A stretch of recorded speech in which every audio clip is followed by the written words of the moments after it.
On the front there, the Banesto rider is Jose Maria Jimenez. The Kelme rider is Ochoa, the man who won that great stage up to Otakam and led the King of the Mountains competition. He's currently in second place. And Massimiliano Lilly is 124 for Cofidis. And tucked on at the back, the Mapei rider there is Daniele Nardello. But the man who leads the King of the Mountains competition, Phil, is at the moment around about 1.5 minutes behind this group on the road, trying to pull himself up. And in fact, he's probably now only around about 400 meters behind them. I think so, because that's the kilometer board for him as well. He's veritably sprinting up the climb here as the Union Jack flies above his head. I don't think he's going to get on time with them, but he'll get 5th place on the climb. That's good points. And he will hope that his teammate Javier Ochoa can take out the maximum points at the top. Further back down the climb, this is now the select group of 9 riders containing Lance Armstrong, as Pascal Hervé sets the pace for Richard Virenque. On the left is Jan Ulrich, Escartine, Pantani and Morrow are other riders in this breakaway. Well, you know, looking at those time gaps there, Phil, 56 seconds to Botero, then just inside 2 minutes to the Armstrong-Ulrich group. I can see this whole bike race coming together on the next descent before we come to the final slopes up here to Courchevel. These are the 4 leaders, and they're now within 500 meters of the summit of the Col de la Madeleine. Now, will Ochoa, number 26, dive for the best points here, because he needs to take them, not just for his own progress in the mountains, but to defend the team, his teammate Santiago Botero, who leads in the King of the Mountains, gathering a little bit of speed up here now as he plans his assault. They'll wait till the last minute. Well, he will certainly accelerate away. He's second overall in the King of the Mountains competition, a competition which at the moment is being completely dominated by the Spanish Kelme squad. We're not too far away from the summit now, Phil, and they will then be faced with a 30-kilometer descent before the summit, before the slopes of the final climb of the day. 2,000 meters, but 1,995 right now as the black clouds are hovered above. They don't look too good over to the right, but shortly we should see the sun come back as they dive down to the valleys below. Alain Richard, because he has a tremendous number of supporters on the climb, but he's not in this group, I'm afraid, as Ochoa is waiting as long as possible, following the wheel of Jimenez, the Spanish champion there, and Nardello is the rider behind, and Lilly. Now the sprint, I think they're getting a bit twitchy here. Ochoa looks as though he's got it under control, but if they can hold it a bit longer, they might have Botero along here as well, but they won't do it. Now, there's the finish line. Well, there's the finish line there inside 200 meters now. Jose Maria Jimenez, the Banesto rider on the front, looks to me, Phil, as if he's in a great day today, but certainly as they get closer to the line, the acceleration actually comes from Lilly first. Yeah, Lilly goes first, Ochoa takes his wheel, and Ochoa I don't think is going to have the legs to beat Lilly today, so it's Lilly, Ochoa, Jimenez, Nardello over the top. But coming up like a bullet up this mountain behind them is the King of the Mountains, and that is Santiago Botero. He's 5th place on the road at the moment, and here he is right now. He has an advantage of around about 1 minute on the Armstrong, Ulrich and Virenque group, who are a little further down the slopes, but he certainly has made the unbelievable ascent of this climb, Phil, and I should think very rapidly he will make the junction on the descent. I think you are absolutely right, Paul. He's coming over the top like a steam locomotive here. One thing's for sure now, he's writing out Richard Virenque as a 6-time winner of the King of the Mountains, at least for this year, because the Kelme boys have been superb in the mountains as a team. They've brought their best men to a tour that certainly suits them. And here he comes over the top in 5th place and around about 48 seconds over the top. 48 seconds, you see him just putting a raincoat on there for the descent, because the chill factor on the descent will take temperatures down to below freezing. But this is the group next on the road there. You can see Hervé has really done an incredible job there. He's pulling the group of Armstrong, Ulrich and Virenque very close to Botero, and certainly I think we'll see the full group come together, Phil, before the climb of Courchevel. Here comes Richard Virenque now as his teammate moves over, just checking is anybody going to bother. The answer is no, because the King of the Mountains has already gone over the top, and so Richard Virenque gets the 6th place, and Lance Armstrong over the top and can now tick another mountain off in the Tour de France, and he hasn't been challenged yet. Well, Marco Pantani is in that group as well, so all of the major contenders right there, and not too far behind him, Phil, actually a couple of his teammates. So we're on our way down the Col de la Madeleine now. It's a long descent down to the valleys below, and still it is being led by 4 riders who won't worry Lance Armstrong too much today. Poor old Ellie there is having trouble getting on now. Watch out, watch the Pirate on the left. He's about to go, I think, as he gathers speed on the far side. He's almost riding the track here as he gathers speed up on the banking. and then he starts to accelerate, but he's got some company this time. They're watching him. That's Kevin Livingston accelerating there. There was a little tentative there coming from Marco Pantani, I think, just to feel the waters there. And Livingston came up alongside to say, well, don't worry, Lance is better than I am, and I'm up alongside you right now. Richard Virenque as well responded to that early attack there by Pantani, and he's up into third place. And Armstrong is not too far behind on the wheel of Tyler Hamilton. Well, that was a good spot there by Hamilton as he came up behind Pantani. And you see now we've also got the split here, as Armstrong is trying to bridge the gap, as going off the back is Tyler now. Well, Hamilton tried to nail the gap across there for his teammate Armstrong, but Armstrong, the big leader of the Tour de France here, Phil, knows when he has to do the work himself, and he just leapt across the gap. Christophe Moreau, though, also looking pretty good there, responding to the attack and trying to keep himself up in the position of best-placed Frenchman. There's Tyler Hamilton there, wearing number 4, his job done for the day, and he now will just have to survive and ride at his own pace up to the summit of Courchevel. Depends how far they push on here or to whether they slow down a little bit. Armstrong smoothly into that group. He's keeping an eye on Marco. I think of all the riders in the race, you know, Paul, he fears Marco. He's got a lot of respect for Marco Pantani, and that little discussion they had yesterday on the descent was saying, well, I'm the strongest bike rider here. No, you are, but look at this. Jan Ullrich, number 61, the man who is second overall in the standings, is under pressure. Well, this was not anticipated at all. Ullrich is in trouble here. If the camera swung up, you would find that he's not on the wheels in front. He is in trouble. And Pantani again. I keep on thinking what he said after his first day in the Pyrenees. I am racing for second place, and I think he is. He certainly is. He knows what he has to do. You know, he's 10 minutes behind in the overall standings, Phil, but he's only 5 minutes behind Jan Ullrich. When Marco Pantani won the Tour de France in the Alps, he was 9 minutes behind Jan Ullrich, and he will be looking to do something pretty special today. Christophe Moreau, also here, is having trouble. Well, when he won it that time, it was on Les Deux Alpes, the parallel mountain to Alpe d'Huez, which isn't on the itinerary this year. A few cheers from the riders over that, by the way. Now we're looking here at Balocchi's heading the pace, and also Christophe Moreau, but they're going to have to work out something special. I don't think Escartine can help there. The Pirate has a much nicer rhythm going this time. He looks a lot more serious. Well, he looks a lot more serious, but Armstrong is in a good tactical situation because he's got a teammate with him, and that's Kevin Livingston. Look at the style there, just going off 21. That was Escartine. He is in serious problems on this climb. Great maneuver there, riding forward to set the tempo is 101. Christophe Moreau, they're already catching the group of 4 who are in between. There is Serrano and Bogard. They're going back to the main group. They're going back and quickly now as the Pirate continues to set the pace here, with Armstrong marking him very, very well indeed. Remember, up the road we still have the main leaders of the Tour. They are not under pressure as far as we know. Our camera's staying with this intriguing battle here now because Armstrong is isolated. Livingstone has now gone off as well. That's Richard Virenque trying to get on terms too here.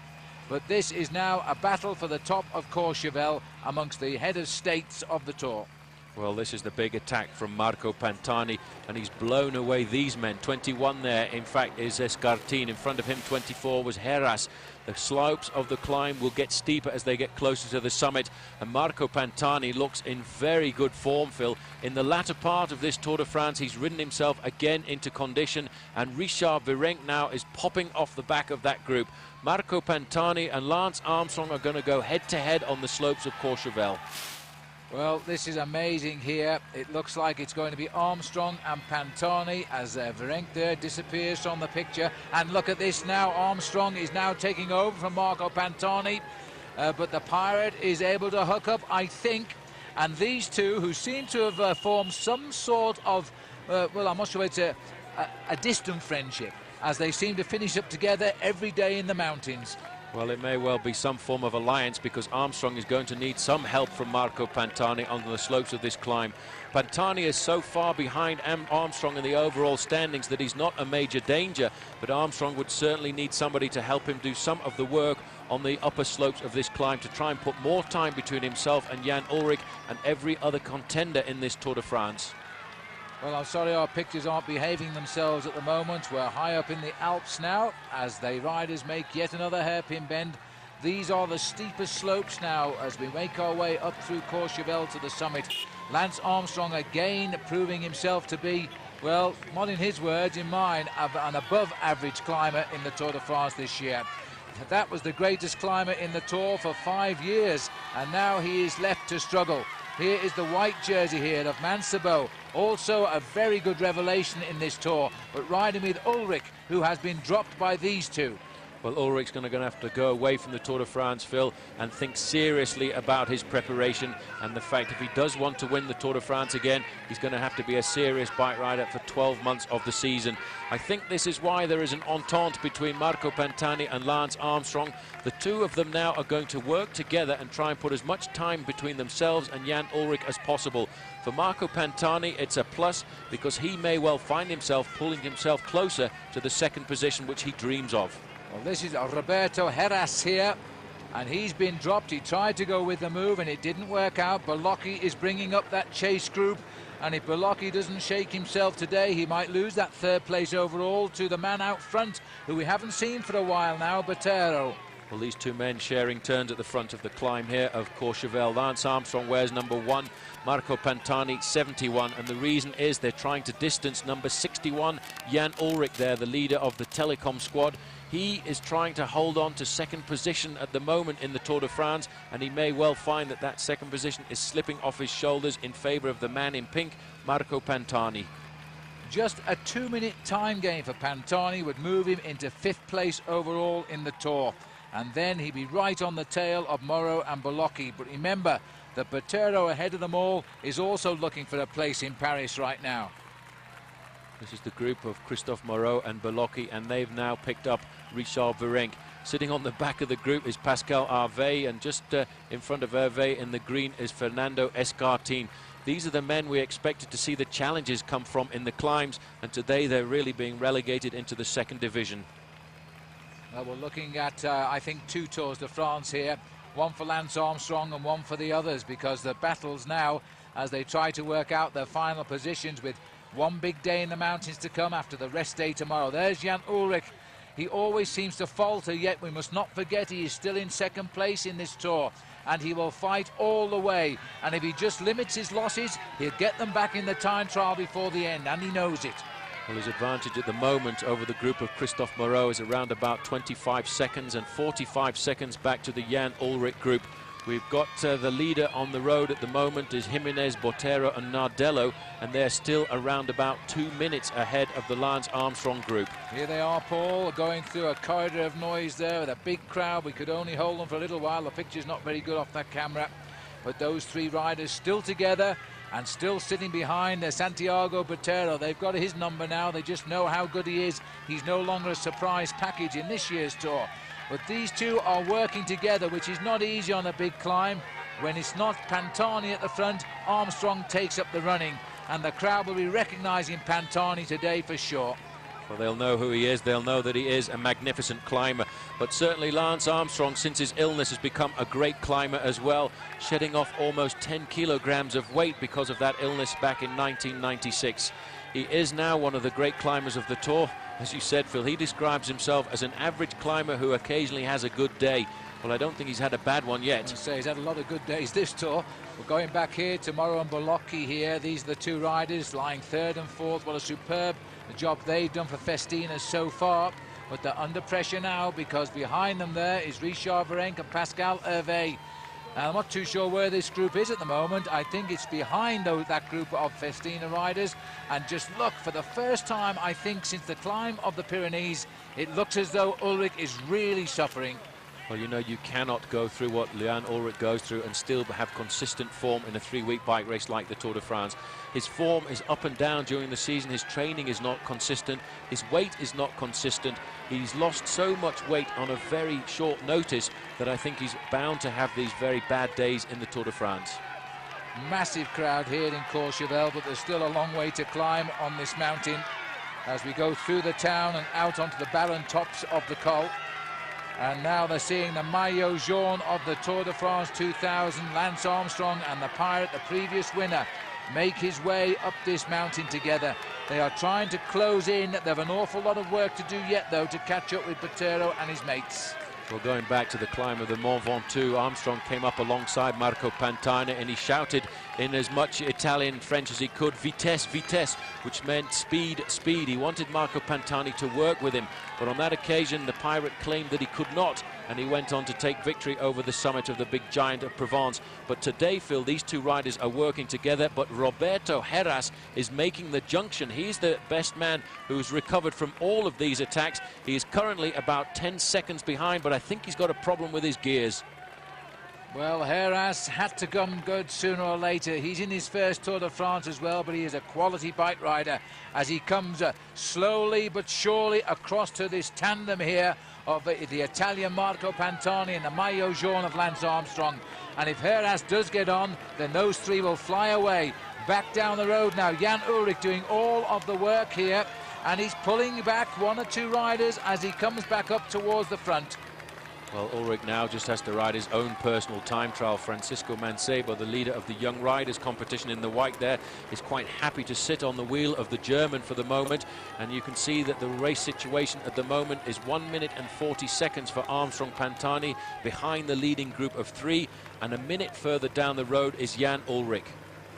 It's a lot of time being lost here. Ullrich is in desperate trouble now on the climb of Courchevel, and it's still an awful long way to go. This pain is going to last for at least another 15 minutes. Well, this is Roberto Jerras. He wears number 24, another of the Kelme revelations of the Tour de France. Phil, he has ridden so many of the great tours, and he's always been a high finisher in the overall standings. And today he's looking to improve on his 6th place in the overall standings at the start of the day this morning. And is very shortly, and in fact I would say on the road at the moment, he is ahead of Richard Virenque, and he's clawing his way into 5th, and maybe even better than that. All changed today on this second day. You know, in 2 days of cycling in the Alps, these boys have pedaled over 13 hours. Absolutely incredible. But it's giving us the final shakedown, or is it? With one more day still to come in the Alps, the day after tomorrow. Santiago Botero is the leader of the King of the Mountains competition. He's accelerated several times, Phil, on the climb here of Courchevel, but he hasn't managed to get rid of these two very clever professionals, Daniele Nardello, the Italian from Mapei, and Jose Maria Jimenez, and they are still in the slipstream of the flying Colombian. The group on the road behind them now is 3 riders strong. Armstrong wears number 1. He's with Pantani, and on the back of the group is Roberto Jerras, the new revelation from Spain. And back down to the third group now with the 2 Polti boys, Nardello, Hervé rather, and Virenque. Belocchi and Moreau are the Festina riders, and I think it's Escartine tagged on the side. Yes, it is. They are chasing further back down the road. This is the other split now. All of the work having to be done by the rider who once won the Tour de France, has twice finished second. Jan Ullrich. Mancebo will not help him. Look at that now, over a minute back to this group we're looking at from Armstrong.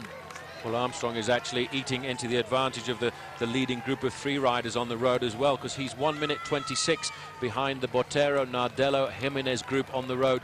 This is them right now, and it seems to me as if these 2 riders are quite content to let the Colombian do all of the pacemaking. He is the man that attacked immediately this climb of Courchevel started, Phil, and he will not get very much friendship for the 2 other riders with him. He's just got to keep riding, Paul, and not worry about winning the stage, because he could be riding to a top 3 place in the overall classification. Belocchi at this minute in time is having a good day, because with Ullrich behind, Belocchi could be moving up very, very close, if not into second in the Tour. Well, a few more seconds, the group Armstrong approaches the leading group of 3. And you know, Armstrong was right, Phil, when he said the Tour is far from over. The overall standings is not yet finished, and it won't be finished until the evening of the final time trial, which is 2 days to go. Armstrong is very happy to keep working with Marco Pantani, because I feel the 2 of them here today have formed some form of entente cordiale. Well, Armstrong is yet to win a stage in this year's Tour de France, but he has been absolutely magnificent this year. I think more emphatic than his riding last year when he won 4 stages. As the leaders now go under the banner here, that I think is 5 kilometres to go. It might be 10 actually, but it is 10 kilometres to go. It is such a long climb, this. They've now come away from La Praz and continue to climb. And further back down the slopes, Armstrong doing a lot of the work here now, and he may have to fend off an attack by Il Pirata shortly. Well, I have a feeling in the back of his mind Armstrong actually wants to win this stage, Phil. He is working at the front of that group more insistently than Marco Pantani. This is the group of Moreau. They're not so far behind Armstrong's group either on the road. Around about 25 seconds their deficit on the yellow jersey group. Well, that is Christophe Moreau rather, and Bolocchi, as this is also Verenc, Escartine and Hervé. They are the riders further down the slope now, but one of the men in serious trouble is Jan Ullrich. Now we're picking off Ochoa here, I think it is, as Armstrong comes through, taking the pirate with him, and Jerras, a little bit of trouble here, as he might give Javier Ochoa a bit of a shout to give him a hand back onto the tail. Well, he just needs to recover a little bit there as Armstrong comes up to 10 kilometers to go. One man I'd forgotten about, Massimiliano Lilly, is still in front of this group on the road. He's 30 seconds behind the leading group of 3, and in fact Jerras really pulling himself inside out there, Phil, to get back onto the flying train of the duo Marco Pantani and Lance Armstrong. Well, I think we're going to see Ellie pretty soon. I can't think he'll hold off the wheels now of Armstrong and Pantani and Jerras. A bit further down, this is what we're calling the group Veronk. He was the winner on the only other occasion we've ever come to this finishing line in the history of the Tour de France. And the two Festina boys have just got to get on with the job in hand and try and limit their losses now. Well, under 10 kilometers to go, the Armstrong-Pantani group was a mere 1 minute behind the leading group of 3 on the road, and they are working well together. Only 2 riders working in the group, Armstrong and Pantani, but they are, for me at the moment, the 2 strongest riders on the mountain passes of the Tour, and they may well pull themselves back into the race. The Devil's trying to prod Jan Ullrich onto something a little bit stronger if he can, but Ullrich is losing big time once again in the mountains. Well, the Devil, of course, isn't biased, Paul, but in fact, the Devil is in fact a German. Well, that's probably why he's running up alongside Jan Ullrich there. He would like to see Ullrich climb himself back into the Tour de France and hopefully finish second and keep hold of his second place in the standings. Armstrong, though, Phil, at the front is trying to pull himself back up. 1:06 is the official time gap. It is always getting closer to the leading group of 3. Well, it is really possible now for Lance Armstrong and Pantani to catch those 3, because the last 5 kilometers of this climb are without doubt the hardest, and as they come up towards the airfield there, a strong man can ride away. Look at Nardello here. This man is a fantastic bike rider. He's the kind of bike rider who could be competitive in a race like the Tour of Flanders or competitive in a race like the Tour de France. He was attacked at the bottom of this climb by the king of the mountains, Santiago Botero, and immediately he responded and sat right on the wheel of the Colombian. It's all up to the Colombian now, Phil, to try and get rid of Nardello before the summit, but I feel they may well find that this train at the moment comes back to them. It's inside the 1 minute mark now, 58 seconds, but 2:25 back to Ullrich. This is the leading 3 on the road, and all of the work really, Phil, has to be done by the Colombian. And Pantani, he's not shirking his work at the front either. He's very prepared to go forward and insist on setting the tempo. So Pantani on the climb, followed by Lance Armstrong. Then comes Jerras, followed by Ochoa. These guys are catching up with the 3 leaders, because up front, they're only letting Santiago Botero do all of the work. And it's now 49 seconds. They're coming. They're coming very rapidly indeed, and Marco Pantani today proving that he is back, Phil. After 11 months out of competition, he is now back at the Tour de France. We saw a little bit of that brilliance towards the end of the Giro d'Italia about a month ago, but today, after yesterday's performance, he's proving that he certainly is back as one of the top climbers and working well with Lance Armstrong. The team cars there have been stopped in the gap, so shortly they will see the leading group of 3. And these are the 2 Festinas. They also have a lot to lose today, because the Parte is getting up into the places that matter in the Tour de France. So they've got to work flat out. This is the face here of Christophe Moreau, who has now made a bit of a name for himself in this year's Tour de France, but he's going to have to fight. He's going to have to fight. With him in that group is Josiba Belocchi, his own teammate. Well, it's all over for Ochoa, but what a great job he did for the team today. Team Kelme have been out on the attack once again on the mountains. A little further up the road there, you can see a gaggle of motorbike riders, and that is Massimiliano Lilly. He is coming back. He was in the leading group of 8 that went away, and they built up a margin of more than 4 minutes in one stage. Lilly has almost survived, and very shortly he'll see a fellow Italian coming by wearing a pink jersey, and that will be Marco Pantani. Shadowing him is Armstrong. I don't think he'll be getting on the boat, though, because I think that Ellie here now He's just trying to ride up to the finish. He was struggling a little bit earlier on too. Here comes the pass. He takes a look over. Sees Pantani, there'll be no surprise there. He will see Armstrong, no surprise there. Might be a little surprise to Jerras, but it doesn't matter because he's gone now. We're into, I think it's 1850 here, Courchevel. Oh, look at this, a return of Ellie. Well, that's courage, that is guts, that's what bike riding is all about. He knows he's coming into the flattest part of the course here, and he's accelerated because they're using slightly larger gears. He's got onto the tail of this group of 3 riders, but the gap, Phil, now is just 35 seconds from the 3 leaders. These are the 3 leaders. They're just ahead of the Armstrong group on the road. This is the flattest part of the course. The attack has now come from Jose Maria Jimenez, and Nardello has gone by him, and they've almost caught out the Colombian. Oh, that is an incredible attack here. Now, what can Botero do about this? This is just a little bit of a shallowing of the slope before it kicks again. And Botero, who's been left to do all of the work because of his reputation built in this race over the last few days, has been left to fry now, and Jimenez has been caught by Nardello, but they're slowing down, so there'll be 3 again soon. Or will they? Because like all good climbers, he's gone again. Now this time, can Nardello answer? Well, he's kicked again. He's a great bike rider. He looks really good on the machine as well. He sits very high, you can see on the handlebars there. That's why he's not such a great time trialist, but he is a very good mountain climber. Looking back there, here is Nardello. This man has courage, Phil. This man is not a great climber. He's a man who rides on his strength. He's riding himself now onto the back wheel of Jose Maria Jimenez, or is he? I'm not so sure he can, because he's going to hurt again when the slope goes up in a minute. We drop back here to the 3rd group on the road. The 2 Festina boys are in the town as well. Sitting at the back here, Pascal Hervé, nothing and no reason to race for him at the front now, because he knows the 2 boys in blue have got everything to lose and little to gain right now. Well, the gap is still there at the front of the bike race between Jimenez and Nardello. He's trying to keep himself in contact here. These 2 guys on the front from Festina are just surviving. You can actually see the difference in their pace and the pace of the group at the front. Well, they're 2:15 behind the 2 leaders right now, and just over a minute behind Lance Armstrong's group, so they are losing time, whatever you say. Armstrong in a very strong position now. He's going to come out to the Alps today and the rest day tomorrow, feeling extremely pleased with the way things are going. Looking down now at Daniel Nardello, and I'm just wondering what has happened to Jimenez. Looking down there, in fact, there is Nardello, Phil. Oh, that's he, Nardello, in fact, has lost the wheel of yeah. Jose Maria Jimenez. Jimenez with an advantage of around about 18 seconds over the Italian. But he looks good, he looks fresh, and he's got the gears nicely ticking over at the moment. But be careful, there's a real sting in the tail on this climb as you tilt up towards the skies to go to the altiport. This climb is far from over.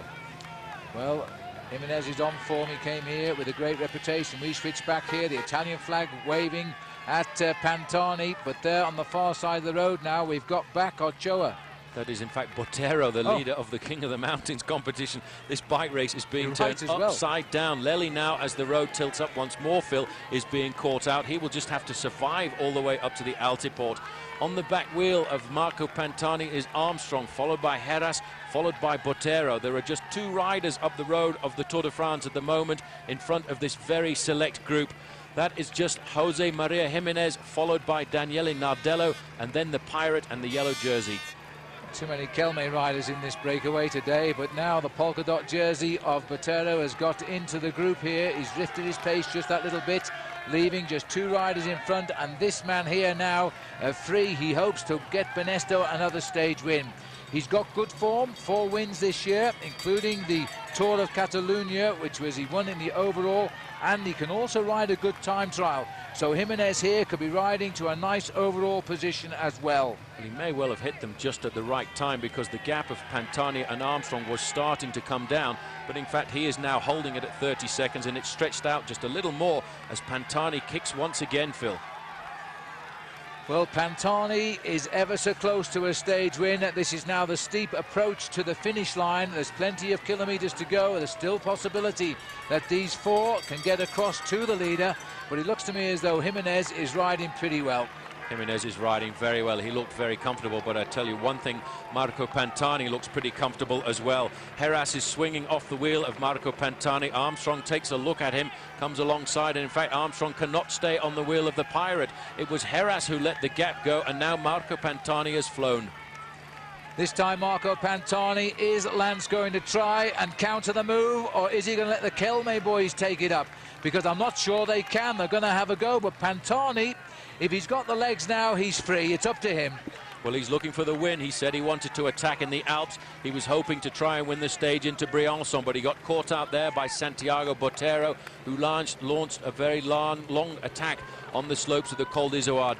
Armstrong now is actually a little in difficulty, I would say, Phil. He's forcing the other two riders in this group to do the chasing behind Marco Pantani. He's taking up third place there and forcing the Colombian to set the pace.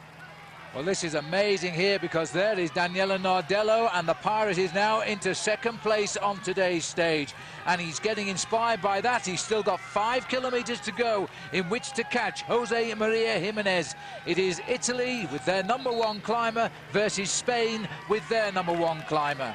Well, Armstrong, I don't think, will have been blown off the wheel of Pantani if he'd been in second position. The man who actually let the gap go was number 24 there, Roberto Jerras, who is in all kinds of difficulty on this slope.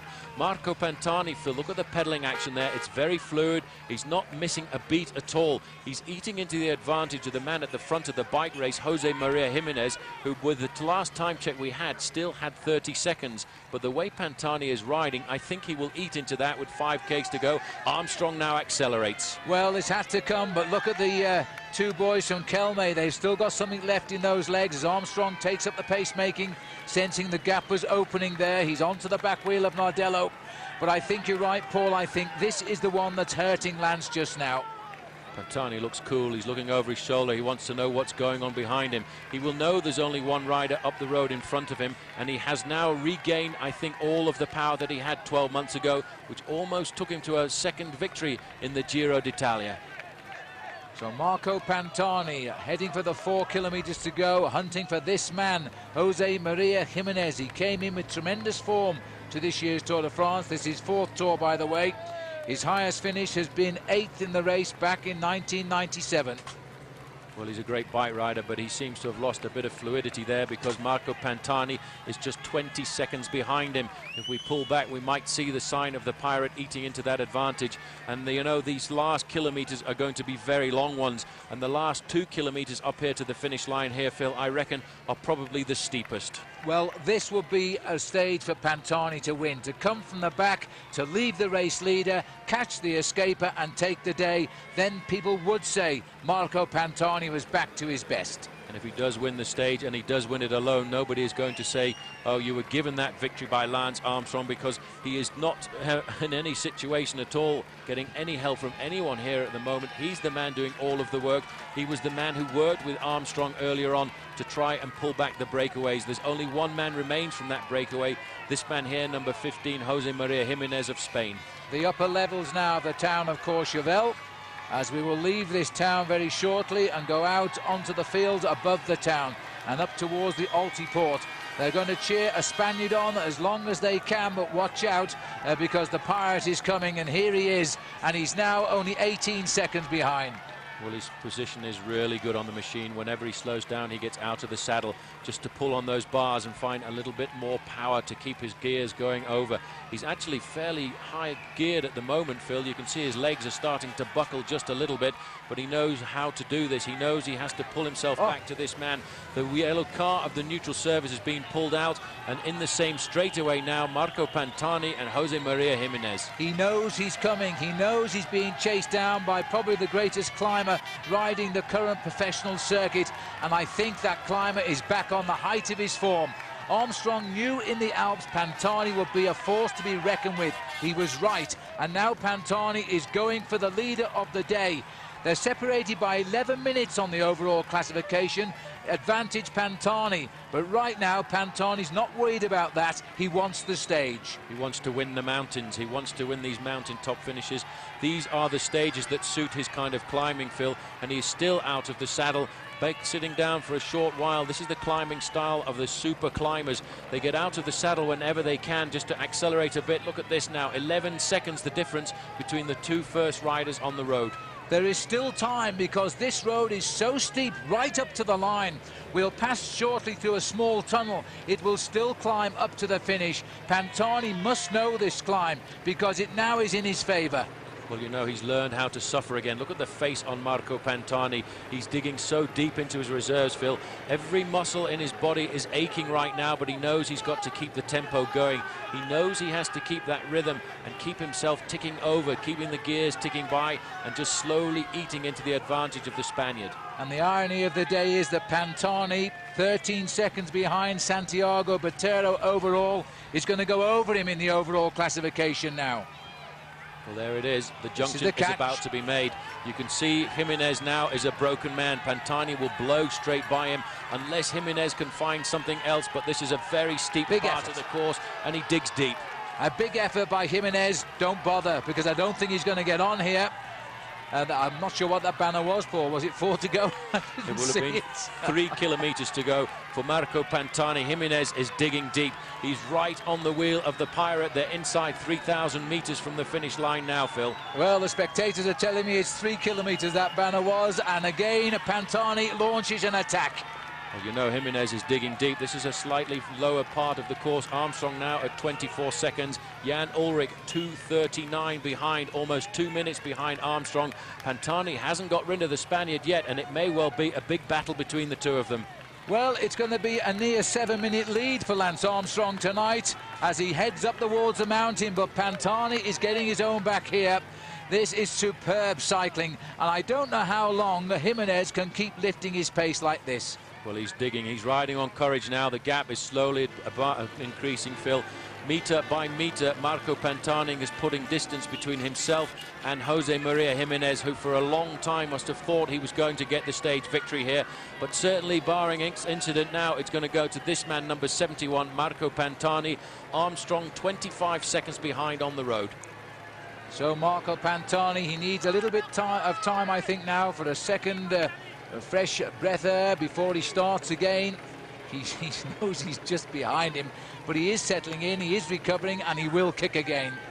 Well, Pantani now just has to ride the time trial. He has to keep the pressure on. He has to make sure that there's no return from behind. I think Armstrong is quite happy to ride alongside the Colombian and the Spanish rider from Kelme, because as far as he's concerned, he's putting time between himself and all of the other challengers. Jerras now has recovered somewhat, and Armstrong is sitting comfortably there on his wheel, and behind him will be the leader of the King of the Mountains. Well, he should be there somewhere, and in fact he is, Santiago Botero. What a great ride by Nardello, though, Phil. He's still in with a chance. He's still in with a chance, indeed he is, but I wouldn't count anybody in with a chance of winning the race now, because Marco Pantani has still slight worries about the whereabouts of Jimenez, but the road will still continue to go up here right to the line.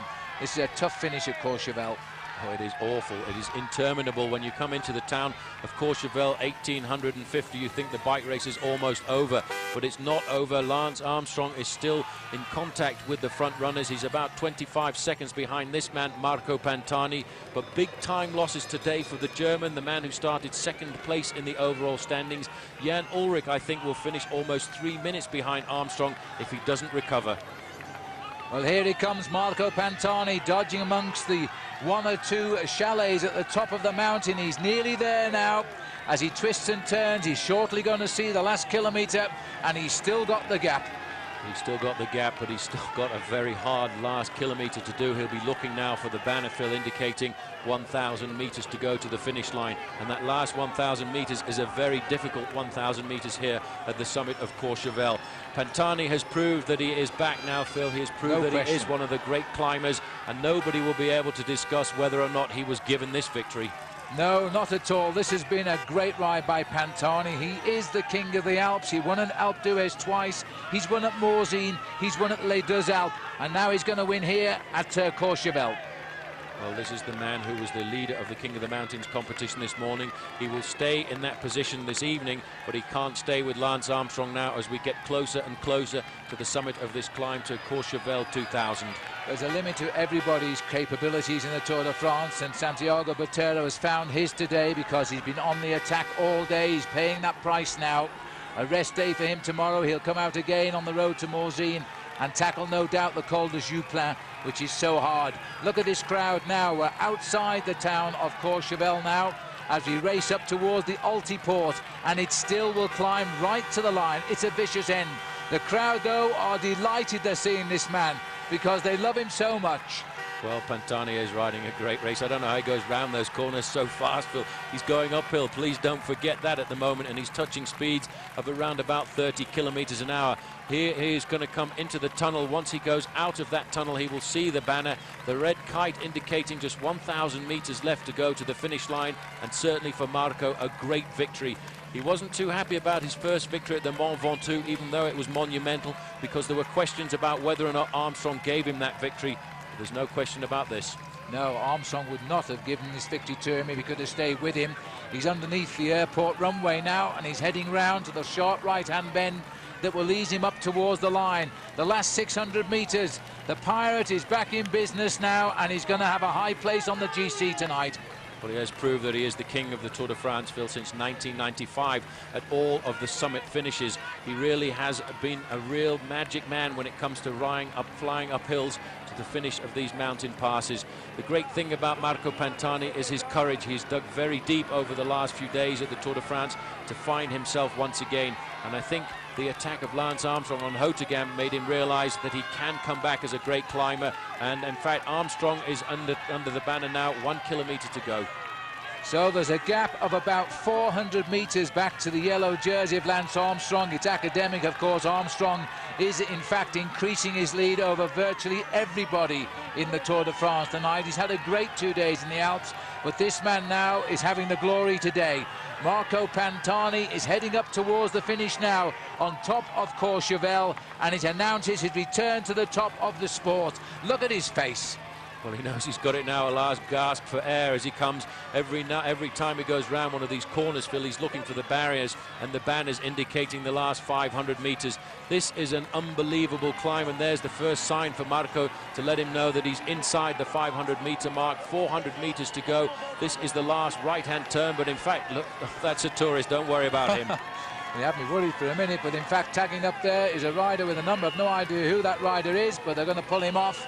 That is absolutely ridiculous for somebody to try and butt in on the Tour de France. We're looking here at the one man on his own now as he heads up towards the finish here in Courchevel. He loves the Alps. It marks the return. He's also marked the man who came to the Tour in 1995 and got his first victory in the Alps, and that gave us great pleasure. But I think now this one, his 5th in the Alps, will be the one that he will remember most. A massive crowd now as he races to the line on his own. Look at the face ball. This is unbelievable for Marco Pantani, Phil. There's only around about 100 meters to go. The cars have been taken off, and Marco Pantani will be alone in the final 50 meters. Now, will he give us a 2-arm salute here? Marco isn't going to bother. He's got the line. A wave to the crowd. 5.5 hours for the winner today. Think of the rest. The race now for second place, and it looks like the man who might take second is the man who I think will go on to win the Tour de France. He's had a wonderful journey, but oh, not second. I'm sorry, I forgot all about Jimenez. Jimenez now looking over his shoulder. Will he make it? Yes, he will. He was the man that launched the attack that looked like he'd won the day, but in fact, he's only going to make second because he didn't count on Pantani. So Jose Maria Jimenez suffering now like he's never suffered before, and he's just about going to hang on. This is a really steep final slope here. Up to the second place, up to the line for second place then. Jimenez takes it, and only just in time, because here comes Lance Armstrong. Again, not interested in a place, thinking only of time. Jerras gets third, Armstrong fourth. But today, Pantani was first, showing a determination we have rarely seen. This was very special for him. He wins by 41 seconds ahead of Jose Maria Jimenez. Third was Roberto Jerras, and then Lance Armstrong came in. Yoshida Bolocki finished 11th at 2 minutes 26, while Jan Ullrich conceded 3 minutes 21 today as he crossed the line in 15th place, having been found lacking on the final mountain. David Miller did much better on this second day in the Alps. He arrived safely, and he has now a much higher morale. David, a little bit happier today? Yeah, I just took it as easy as humanly possible. I was feeling a lot better than I did yesterday, and just took it really easy. But we didn't have the car for the last 80k, so I didn't get to eat or drink. So the last 2k's there, I just blew up completely because I hardly ate today. A lot happier. Nice psychological hurdle to get over to reach the second rest day. Yeah. It was nice. I was really worried about the last 4 days, and it has been a bit excessive the last 2 days, but at least I got through it. I mean, one more day of climbing after the rest day, but do you feel like you're over the hump now? I think so, yeah. I mean, that's the hardest bit over. I just, yeah. A stage win in the Alps to match that in Provence. In all, Marco Pantani has now won 8 mountain stages in the Tour de France. His day, though, almost marred by those who purported to be Tour de France riders. Here's Gary Imlach with more. Well, actually, Phil, there were quite a few extras trying to get themselves cameo parts in the final kilometre day. The man in the Kelme uniform you saw, he was pretty smartly whipped off the course by the commissaires. But there were 2 rogue riders who did manage to get across the line in the Richard Virenque group. One of them is in the yellow jersey. He raises his arms as he goes over. And a mate of his was a little bit further back in the polka dot jersey. Now, at first, we just thought they were mad spectators who were trying to turn the race into a participation sport. But as it turns out, there are 2 competing explanations. There's a Basque protest going on here at the race today, and they're claiming responsibility. But a couple of minutes ago, we bumped into Eddie Merckx too, who says that there are some renegade filmmakers about who offered him over £200,000 to join them, put on a kit, and ride up the line with them. I have to say, if I was on Call My Bluff, I'd be edging towards the Basque protest explanation, but if it is the filmmakers, we'll keep an eye out and see what's on the shooting schedule over the next few days. Amazing. Well, thanks, Gary. Let's have a look then at the overall damage done today. Lance Armstrong has increased his lead to 7 minutes 26 seconds, and Joshiba Bolocki is only 2 seconds behind the German Jan Ullrich. Jerras is up to 5th, and Pantani continues in the ascension. He is now 6th. A great day in the Tour, and race director Jean-Marie Leblanc paid his respects at the memorial today on the Col de Galibier to the man who started it all in 1903, Henri de Grange. And Henri de Grange, I wonder if he realises what he did start. I'm sure he does, back in 1903. A week in yellow now for Lance Armstrong, a day off, and now he's back in the saddle again, heading on the road to Morzine.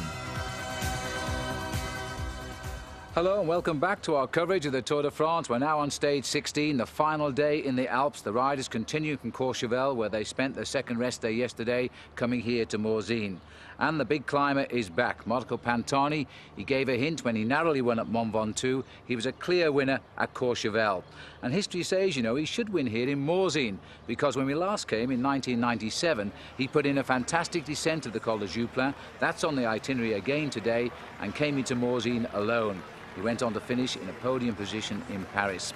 But there is a war of words between Lance Armstrong, the convincing leader of this race, and Marco Pantani.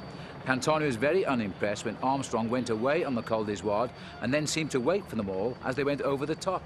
Avevo un po' di rabbia dentro perché mi sembrava un'azione un po' esuberante, e anche se il leader bisogna sempre avere rispetto.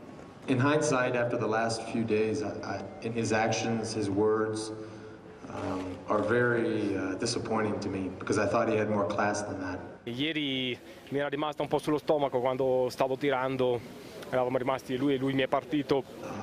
I've been disappointed by his attitude and his declarations, let's say. Overall, Lance Armstrong is now over 7 minutes ahead of Jan Ullrich, who is only in turn 2 seconds ahead of Joshiba Bolocki. David Miller lies in 67th position. And at the start this morning, a very sad start indeed, as all of the riders and the Tour de France organisation take a minute's silence here in respect of a 12-year-old boy who died on Sunday from his injuries received after he was hit by a publicity car travelling ahead of the Tour de France on Thursday. How very, very sad. So in the end, 137 riders now continuing on the road through the Alps, 196 kilometres. This is the sprinter Albertville. McEwen are getting the better of Eric Zabel, but this rider also deciding, I'm afraid, his tour is over. The abandon of David Plaza. Well, you know, this is going to be a pretty hard stage with 4 big mountain passes finishing over the Col de Jouplan. But Marco Pantani, Phil, he's decided today he wants to blow this race to pieces as he goes over the first climb of the day, the Col de Cézy in first place. He's joined on the second climb of the day by Escartine and Hervé, and they're putting a serious amount of pressure on the rest of the race.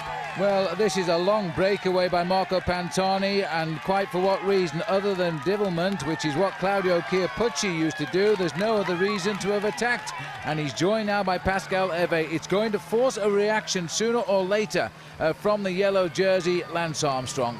Well, there's the hi-hats of Texas there coming out to support Lance Armstrong. But you know, this attack of Marco Pantani today, Phil, has put an awful lot of pressure on the main field, and it has forced the likes of Lance Armstrong to chase for the whole of all of these mountain passes. We're now very close to the summit of the Col de la Colombière, 131 kilometers covered, and still 50 kilometers to go until the final climb of the day of the Jouplan. Pantani, Escartine at last putting in a big appearance at the front on the mountains in this race for Kelme, who are leading the team race, and behind Pascal Hervé without his captain Richard Virenque yet again. And the crowd is enormous here. This race to the Alps has brought out the people in their tens of thousands, and the Col de la Colombière, you know, is not the hardest climb of the day. That's the last one, the Col de Jouplan. That is a very difficult climb, but racing as hard as they have done over all of these three climbs has made it difficult for everyone in the bike race. The only thing I can think behind the attack of Marco Pantani today, Phil, is because of this little discussion going on between himself and Lance Armstrong. He's gone out there, he doesn't care about Lance Armstrong, he's going to try and blow this race to pieces, and if one of the victims is Lance Armstrong, so well be it. Well, he's timed at 1 minute and 40 seconds behind these three right now. And continually looking around is Pascal Hervé. It's almost as if he expects Richard Virenque to come up and join him. Well, he's a tough bike rider. He's proving to be almost as strong as Richard Virenque at the moment. He's always been on the attack, and in the mountains we've seen him so many times looking over his shoulder. But they're not really working too hard with Marco Pantani, who's never really managed to have an advantage of more than 1 minute and 40 seconds over the yellow jersey group of Lance Armstrong, which is now down to a very select group of men. Heading up towards the top of the Col de la Colombière, and then they are facing 65 kilometers to the finish, but it's not an easy 65. They drop down to the bottom of the valley at Taninges, and then they climb out of it again to Morzine. And over the top, Marco Pantani, doing what he does best, goes over the mountain first. It's a third climb of the day rather, that he has topped in first place. We're going back here now to look at the Armstrong group, and they are a little way behind yet because they're not at the top of the climb by any means. Richard Virenque dicing with the new champion of the mountains in this tour, Santiago Botero. Well, I think it's a little bit of a weak one because, you know, he's trying to get himself minor points here over these mountain passes, and the two Kelme riders who are first and second in the standings are riding all over him. First place over the front here for the man who was the king of the mountains on 5 separate occasions, but in fact that first place is from the group, and there are 3 riders already going over the summit of this mountain pass.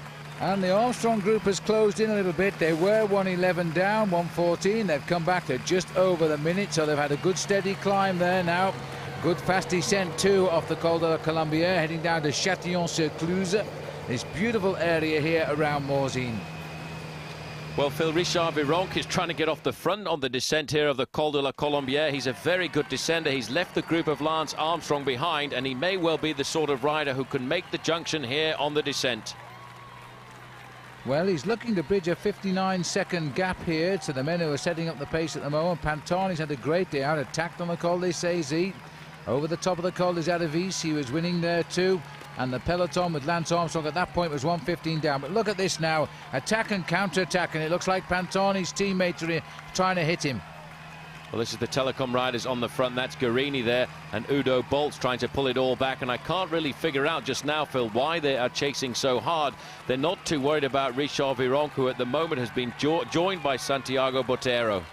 Getting my pinks mixed up there, Paul. But yes, the Telecom boys are outnumbering Lance Armstrong and his team right now, as this group is still concentrating on holding itself together, at least until it gets across the valleys through Taninges and then onto the Col de Jouplan.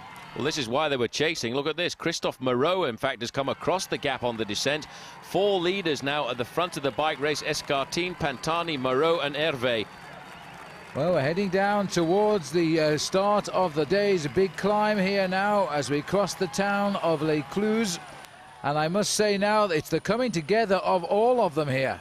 Well, the whole of this main group is coming back together, and it was really because Christophe Moreau got across the gap there. We had this huge reaction coming from Team Telecom. They're all back together. Lance Armstrong is also comfortably in that group at the moment. And you know, Phil, it's all going to go down to one big showdown on the slopes of the Col de la Jouplan. Well, there's Pantani swinging off. He's been out front for so long today, and now all of a sudden he sees this rather large group come around him. There's a tap on his butt there by the guy who's alongside him, one of his teammates, just to say, keep in, Marco. But now we're going to race out of this town, and this is the Châtillon, and then it's on then to the climb of the Jouplan. Udo Bolt's licking his lips, but I wouldn't think in trepidation more than expectation. Well, they're trying to set it up. These three riders have slipped clear on the slopes before we get to the final climb of the day. Kivilev is in there, so is Didier Roos. And on the slopes of the climb, Phil, as soon as we've hit this climb, it is absolutely exploded. There are bike riders all over the place. Well, they're getting it together, but this, you know, Paul, you've ridden the Jouplan. This is the most deceptive mountain. You don't feel a height like you do in the Grand Alps, but it is such a hard climb. It is horrendous. It's made more difficult, really, because of the fact that at the bottom there's an incredible gradient. On the front, this is Roberto Jerras putting down the hammer. He's alongside Lance Armstrong at the moment. Richard Virenque is there as well. Armstrong looks very concentrated right now. On the back of the group there in the pink is Jan Ullrich. These, Phil, are the heads of state of the world of international cycling, and they're going to fight it out on this very difficult ascent. And the man no longer here is the man who caused all the problems today since the Col de Cézanne, and that is Marco Pantani. He is in a little bit of trouble, and so too is Jan Ullrich. Well, Ullrich has cracked again. This climb a little bit too steep for him. He's going to have to try and ride at his own tempo. He started the day a long way behind Lance Armstrong. In fact, he was almost 7 minutes and 26 seconds behind. The Tour de France almost over for the big German who's won this race before, but he must still try and stay in contact, Phil, if he wants to take second place up to Paris. Armstrong looking very good right now. Jerras is the man setting the pace, and Richard Virenque just sitting back, waiting for an opportunity to attack. But it's on the early slopes of this climb, Phil, that you can see how narrow the road is, but it is very steep in these corners. Well, this is really something we never expected to see, but Jan Ullrich, who hasn't prepared for this tour, perhaps as he might have done, is now finding that his body is not lasting the full 3 weeks, and this second leg in the mountains is proving that little bit too hard. Look at the gap now to the yellow jersey. It is so difficult for Jan Ullrich. He really needs to look at his preparation, Phil, because, you know, you cannot keep consistent form when you come in and out of form the way Jan Ullrich is doing, and you cannot keep consistent form when you put on weight and lose it as rapidly he is doing as well. Further up the climb now, Roberto Conti, I think it is here. He's still on the attack as he continues. No, it's Guido Trentin just here now. Well, this looks like one of the riders with him as well as one of the riders from AG2R, and that may well be Kivilev. A great ride by him to get up here at the moment. These two riders had a slight advantage at the bottom of the climb, but that's about to get reeled in at the moment. You know, Jerras has gone, Phil, and Armstrong has not responded just yet. He's just sitting there, keeping a tempo going, riding shoulder to shoulder with a man who has 5 times won the King of the Mountains this year. He thought it would have been a little bit of a preliminary to have got 6 and equal Lucien Van Impe of Belgium and Federico Bahamontes of Spain. Not been the case, because the Kelme team have had a wonderful tour, and now they're using Roberto Jerras. This, surprisingly, is Jerras's first Tour de France, but he's had superb results in Spain and in Italy. Well, 3 times he's finished inside the top 5 at the Tour of Spain. He's a great bike rider. He doesn't look under pressure at all at the moment now as he rides away from Armstrong and Virenque. He started the day, Phil, in 5th place in the overall standings, and a good ride today may well put him very close to a podium position in Paris. Armstrong now content to let Richard Virenque do all of the pacemaking, and the man who he's doing serious damage to, in fact, he was doing serious damage to, because look at this, Jan Ullrich has recovered. He is coming back to the tail of the yellow jersey of Lance Armstrong. This man today from Germany, Phil, is riding on courage. What we have seen in this year's Tour de France is all of the big names who normally appear to float around the Tour de France. They have all been put under pressure at some time or other. Ullrich suffered on the road to Hautecam. He's clearly suffering on the Jouplan today, but he has pedalled right back to the side of Armstrong. And it shows you, no matter how great a champion you are, it hurts just as much as if you're not. Well, that's what it's all about. Bike riding is you have to suffer, you have to learn to suffer. And I have to say, I think today Jan Ullrich has dug very deep into his reserves. Looking now at Trentin, he's gone off the frontier, the Italian rider on the Vinny Calderillo team. He wears 189. He is now currently the leader on the road. He's left that man from Kazakhstan behind, Kivilev, and he now looks very comfortable, Phil, but there's a huge battle on the road behind. And there's a huge crowd on the Jouplan. I don't know if they've all run across from the top of the Col de la Colombière, but that's hardly possible. But the Guido Trentin is trying to do something here, but Roberto Jerras is trying to do something even better. Jerras is riding superbly now. He's catching here Didier Roos. Roos took an advantage on the bottom road there to come onto the Col de Jouplan with an advantage of around about 1 minute. He's being left behind now. There are just 2 riders on the road in front of this man, Roberto Jerras. One is Andrei Kivilev, and he'll pretty soon be on his tail, and then that will leave just 1 rider in front of him, and that will be Guido Trentin. So we're seeing here Roberto Jerras. He probably sees this as his last chance in his first Tour de France to leave a lasting impression on the race, and he's trying to win this, and he's got to get time on the climb of the Jouplan. This is Kivilev he's bringing back now. He's just picking them off one by one. There were 3 riders clear at the start of the climb. There's only 1 of them left, and he's right in the far side of our camera lens there, and that is Guido Trentin. He's just around the corner, and once Jerras gets up to him, he'll be the first rider on the road. Well, what a great tour this has been for the Kelme team. They've already got 2 stage victories under their belt. Armstrong now is maybe going to try and put an end to that. Ullrich has come forward, and he is accelerating, but the man who blew up the race today, Marco Pantani, is slipping away from the front. And look at this, it looks as though Lance Armstrong is now in a little bit of trouble here. Look at that face. This is not the face of the man who has ridden the Tour de France so far. At the bottom of the climb, Armstrong, to me, looked as though he was going to eat the field alive. He doesn't look that way anymore. Well, that was a double take there. You could just see Jan Ullrich looking over. He is probably somewhat surprised at this performance by Lance Armstrong, because earlier down the slopes he was left behind by the flying Texan, and now the tables have turned. Armstrong now is in difficulty, Phil. This is the first time we've seen any chink in his armour since the start of the Tour de France, and we're going to have to see whether or not Jan Ullrich has got any more power in his legs. I think, in fact, Armstrong has absolutely hit the wall. Well, you know, every top cyclist has a bad day. It's up to the other riders to find out when and hit him when it hurts most. And it looks as though Ullrich is very surprised by the fact he has distanced Armstrong, because Ullrich himself was in trouble at the start of the climb. He appeared to be talking to Virenque then. He was certainly looking at him. I don't think they can believe what is happening. Everybody thought this man was superhuman. Everybody thought that he was a man who was unbeatable. But right now, Phil, he is proving that he is immortal like any of us. You know, if you have a bad day in the mountains, you can lose many, many minutes. And Armstrong, for the moment, is going to have to relax, have to be calm, and have to try and make sure he doesn't lose too much time. Roberto Jerras now has been joined by Richard Virenque, and in fact the man that they have both left behind is Jan Ullrich. Well, we never saw the move by Virenque. He just kept the pace going. Ullrich, as far as we know, is still ahead of Lance Armstrong.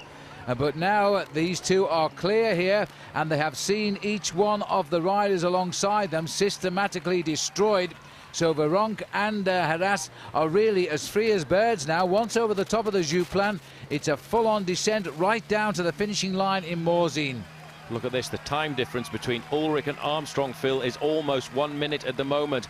Ullrich himself is very close to the 2 leaders, Virenque and the man from Kelme, Jerras. 28 seconds is the difference between them almost at the summit, but Armstrong is losing big time today. He must not panic. He has to remember at the start of the day he was 7.5 minutes clear. Well, Virenque goes and takes out the points for the King of the Mountains, and then immediately asks Jerras to come through and work. I don't think he's got much of a hope of that right now. Virenque himself is a very, very good descender. And now look at this, Paul. He's over in 3rd place, and he's taking a bike here. He is asking for a bike. Now, is he wanting a new bike? This, in fact, has his race number on, so he must have changed earlier. Well, there must have been a special plan here for these guys to have a special light bike for a climb here up to the summit of Jouplan. There is Lance Armstrong with Conti, with Trentin, with Botero and Christophe Moreau. But this must be, Phil, one of the worst days he's had so far in the Tour de France. Just getting onto the back there as well, the Seiko rider Daniel Atienza.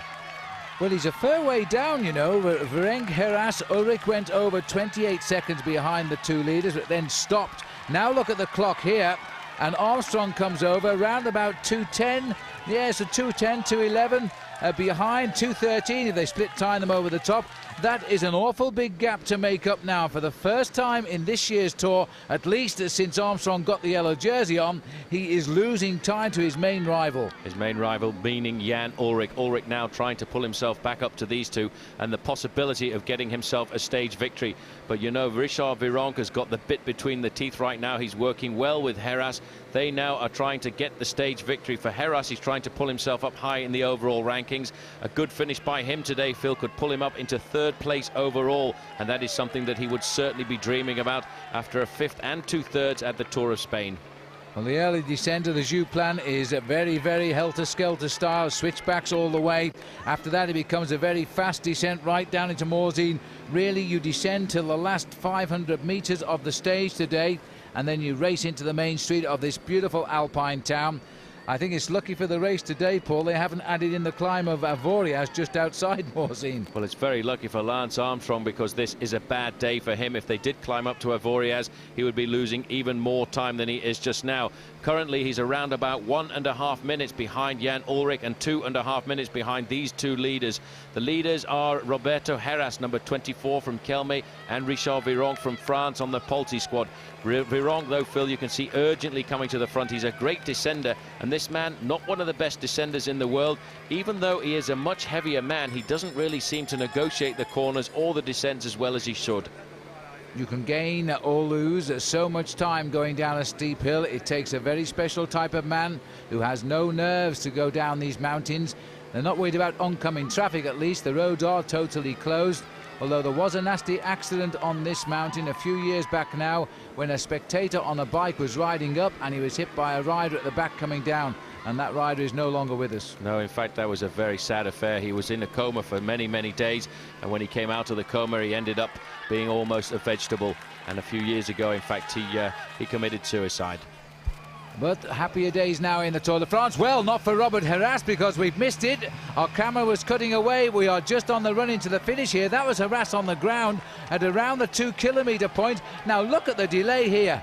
Well, I don't think anybody could have expected that. He came into the corner. That is an unbelievably bad line. Straight into the corner there, straight into the barriers. And he looks as if he's not hurt himself too much, Phil, but you can see the front wheel of that machine is absolutely useless. He has to get a new bike, but this is going to give the chance to Richard Virenque, who is well inside the last kilometre now, fighting up this last incline. He is looking to try and get himself a stage victory here at the Tour de France, and it will be a sweet one for the Frenchman.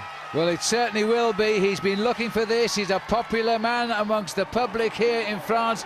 He won a Courchevel last time where Pantani won. Pantani won here last time, and now he's done it. And he gets the victory in 5.5 hours and salutes the crowd.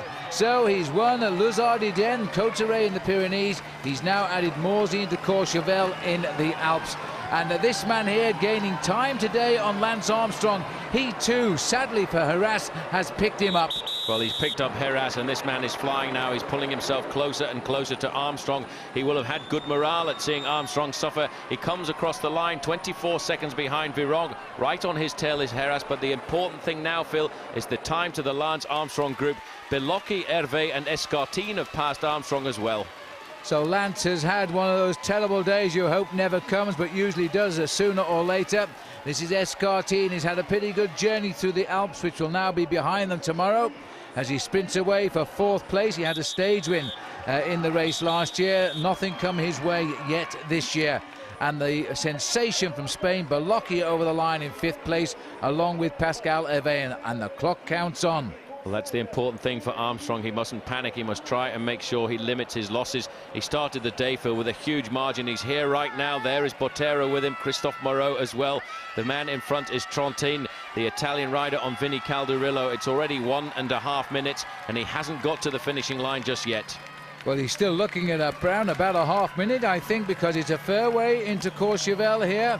Armstrong knows that he's going to reduce his overall lead tonight. We don't know yet by about how much, but Botero has hung on to the back of these, and he has had another terrific day of racing for Kelme.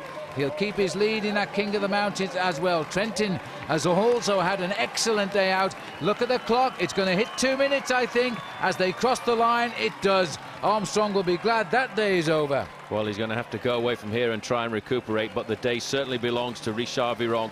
This man has been chasing a stage victory in the Tour de France for an awful long time, and you can see the pleasure in his face as he comes across the line.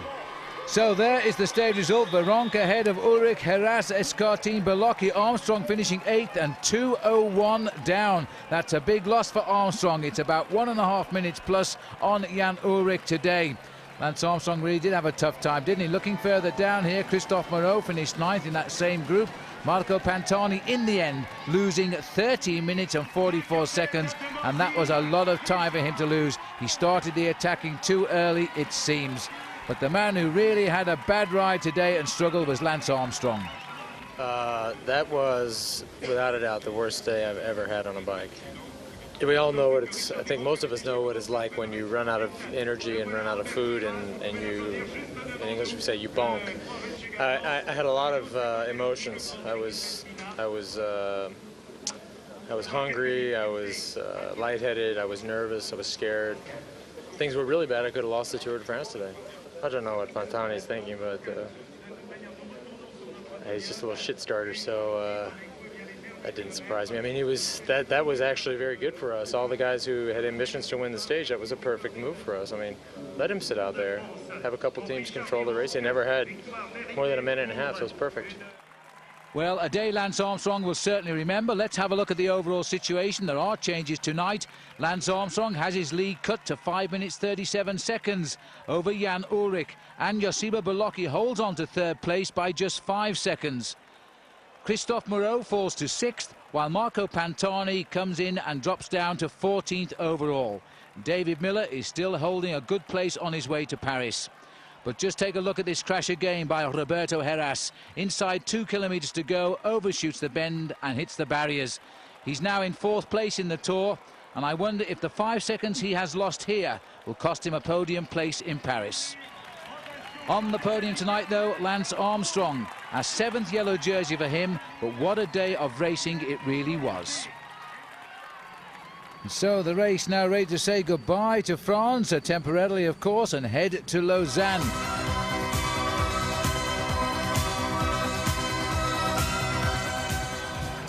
Well, Lance Armstrong is certainly still the leader of the Tour de France, but what a shock he got on that last climb in the Alps yesterday when he found his rivals had better legs than he did.